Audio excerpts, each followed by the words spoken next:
Ini saya banyak ingin belajar tentang agama dan saya mulai ngikutin abang. Saya banyak lihat perdebatan abang dengan Bang Suma dan Ustadz yang lain gitu loh bang. Ya.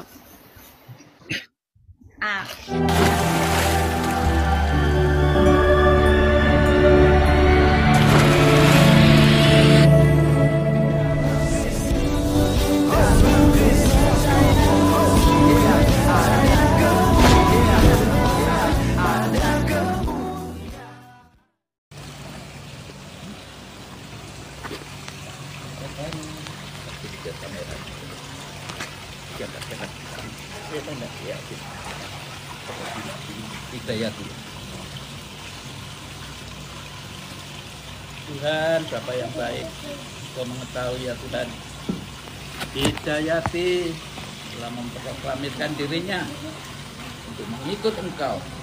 Biarlah dia tetap setia kepadamu. Kau mengetahui apa yang ada di dalam kerinduan hatinya, segala persoalannya, segala masalahnya.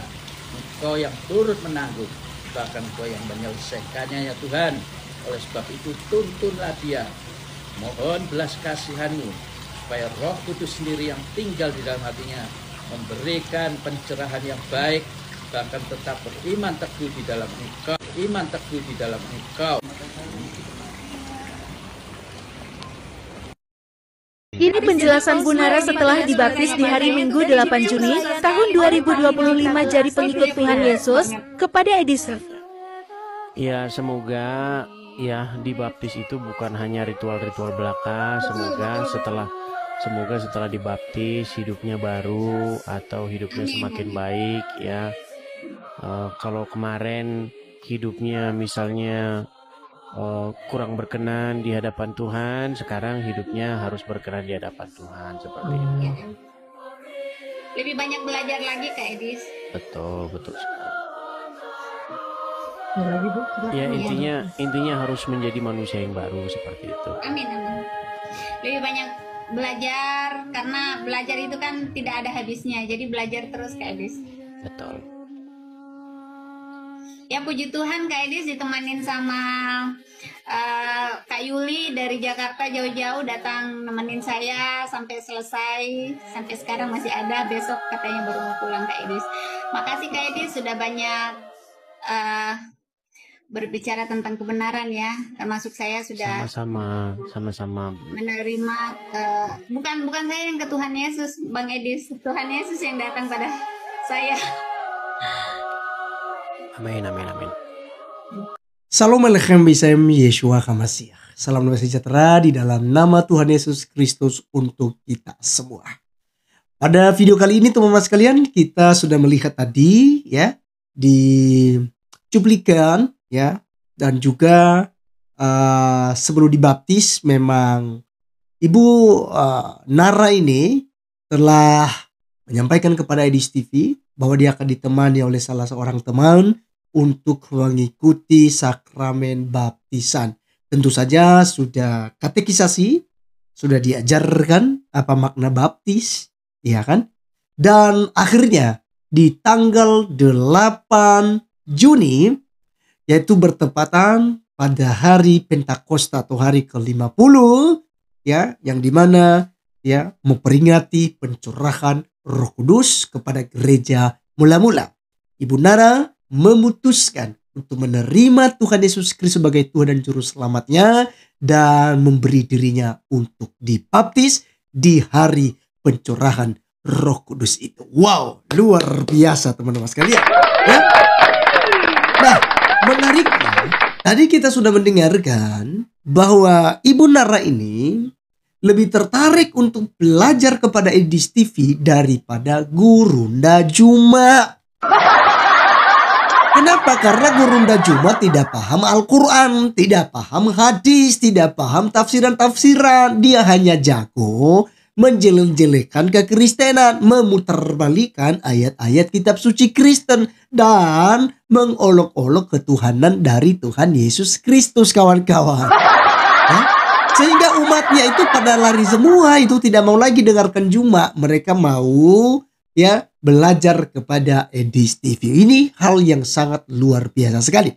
Nah teman-teman sekalian, bagaimana kemudian Ibu Nara ini bisa menjadi percaya kepada Tuhan Yesus Kristus? Mari kita simak video lengkapnya. Tonton sampai selesai supaya diberkati dan paham juga alur ceritanya. Tuhan Yesus memberkati. Silakan menyimak video berikut ini.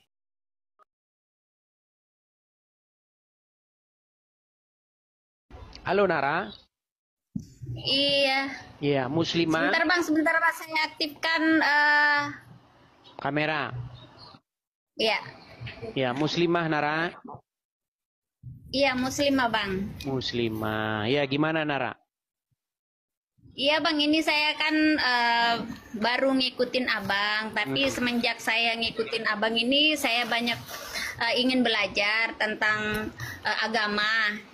Dan saya mulai ngikutin abang, saya banyak lihat perdebatan abang dengan Bang Suma dan ustadz yang lain gitu loh bang. Ya. Terus saya juga awam abang Adis masalah agama, cuma saya itu ada sedikit pertanyaan buat abang. Apa itu? Mohon diajarin. Cuma saya ada tulis sedikit tentang, saya itu penasaran masalah Nabi Muhammad. Yang setidaknya tadi baru saya nonton abang masalah Nabi Muhammad itu dicoret dari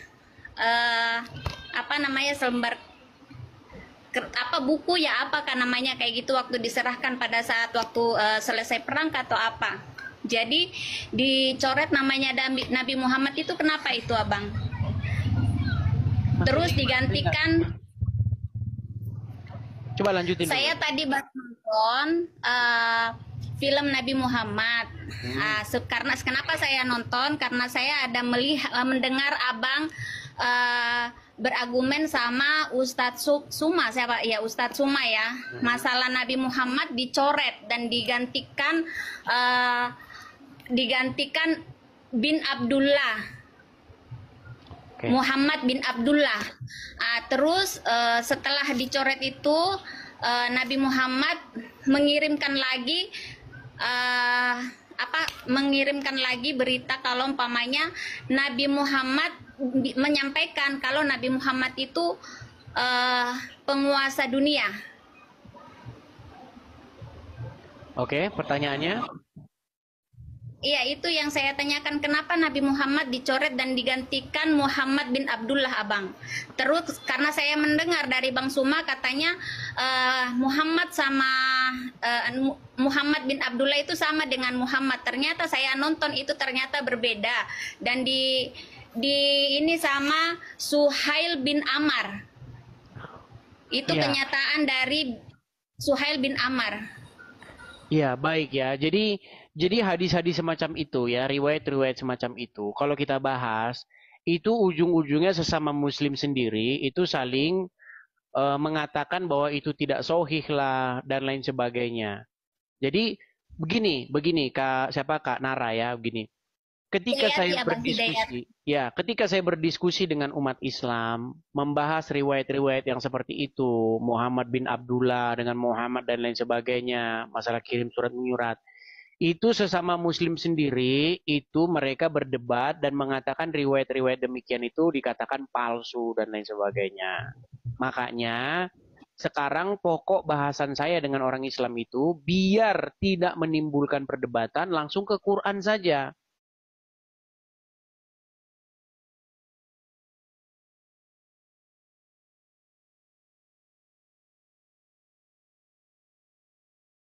Karena apa?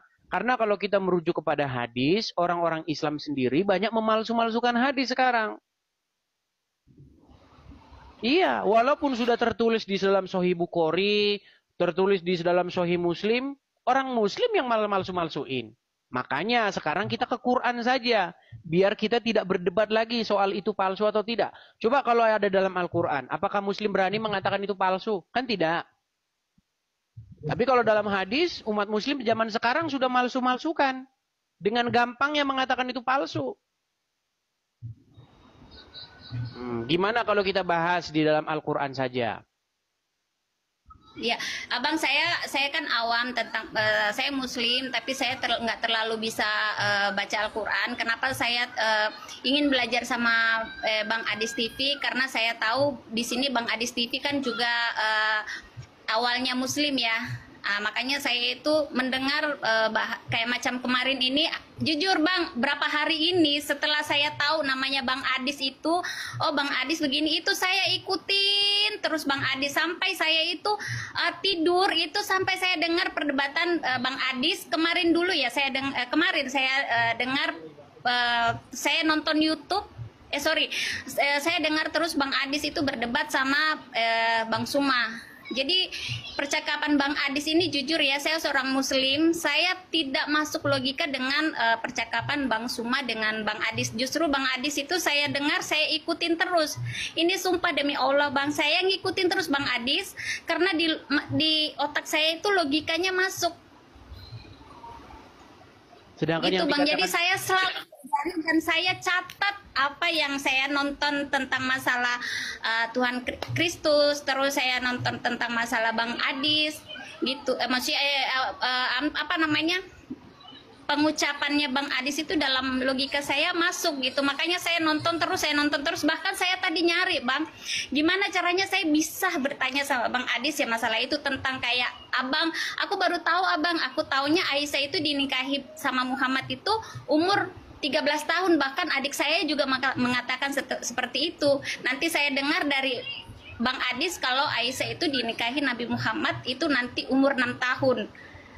Dan di situ saya, loh kok seperti ini gitu. Makanya saya di sini saya cari terus sampai saya nonton tadi masalah tentang film Nabi Muhammad, dan tapi sebelumnya saya nonton film Tuhan Yesus kayak gitu Bang. Ya. Di logika saya, menurut saya orang Muslim, saya banyak logikanya masuk dengan Bang Adis. Nonton saya sampai diketawain sama bapaknya anak-anak.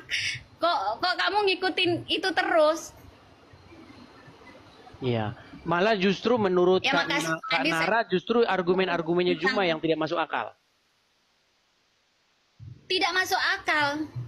Banyak yang tidak masuk akal, dan dia cuma bahasanya terlalu tinggi, terlalu lantang, terlalu dia merasa dirinya aja yang, oh saya hebat nih, saya bisa, saya pintar gitu. Tapi saya di logika saya tidak masuk Abang. Tapi gini Bu, banyak yang komen katanya, alah ini settingan katanya, ibu ini bukan Muslim. Gimana kalau kita coba, Gini Abang, jangan-jangan ibu ini jangan-jangan bukan Muslim. Gini Abang, saya boleh, ini yang saya, kenapa saya berapa hari ini tidak sholat Abang? Di tahiyat akhir kan, at-tahiyatul mubarakatuh salawatu thayyibatulillah, assalamu alaika ayyuhan nabiyyu warahmatullahi wabarakatuh, assalamu alaina wa ala ibadillahi salihin, asyhadu la ilaha illallah wa asyhadu anna muhammadar rasulullah, Allahumma salli ala Muhammad wa ala ali Muhammad kama sholata ala Ibrahim wa ala ali Ibrahim. Kenapa? Ini yang saya pertanyakan lagi Abang, kenapa Nabi Muhammad diduluankan baru Nabi Ibrahim? Setahu saya Nabi Ibrahim itu adalah Nabi pertama dan Nabi akhir itu adalah Nabi Muhammad. Kenapa setiap kita sholat kita mendoakan, saya di situ baca artinya, kenapa kita sholat itu membaca seakan-akan kita itu mendoakan Nabi Muhammad terus melebihi dari Nabi Ibrahim. Oke. Itu yang saya mau tanyakan. Iya. Padahal kalau kita baca dalam Al-Quran, tidak ada dibeda-bedakan Nabi itu ya kan. Tapi kelakuan umat Muslim terhadap Muhammad itu sudah sangat berlebih-lebihan begitu. Di dalam riwayat-riwayat dikatakan sangat menyanjung Nabi Muhammad. Maksudnya saya itu saya mau tanyakan itu Abang Adis itu kenapa itu Abang Adis?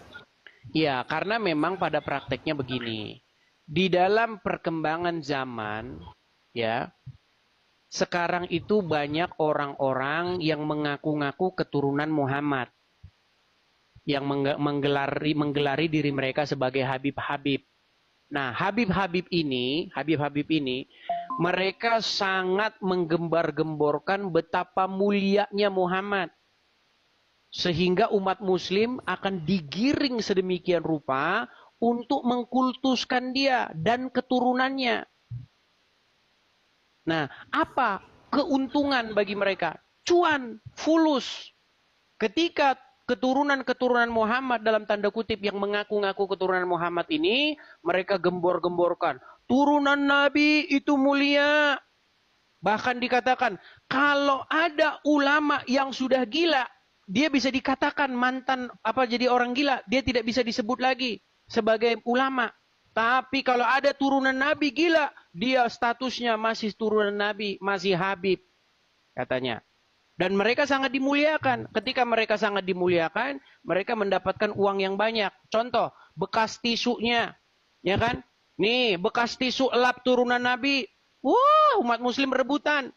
Cium-cium kakinya, bekas minumnya, banyak sekali.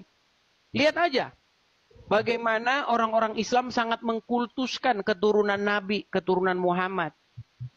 Nah, padahal di dalam Al-Quran ada ayat yang mengatakan, Makana Muhammadin aba ahadim mirjalikum. Bukanlah Muhammad itu bapak dari salah seorang laki-laki di antara kalian. Muhammad itu bukan bapak dari seorang laki-laki di antara kalian. Tapi sekarang banyak orang ngaku-ngaku turunan Muhammad. Ketika mereka mengaku keturunan Muhammad, orang-orang Islam di negeri kita ini sangat-sangat menjanjung, memuliakan mereka. Ya kan? Sehingga mereka dapat uang yang banyak dari situ. Seperti itu. Makanya ada semacam pengkultusan. Muhammad tuh harus dikultuskan. Seperti itu. Riwayat-riwayat mereka mengatakan tuh kencingnya Muhammad diminum, darahnya diminum. Ya, sudah pernah dengar? Sudah pernah dengar kan? Baru dengar, makanya saya itu juga baca kemarin Abang.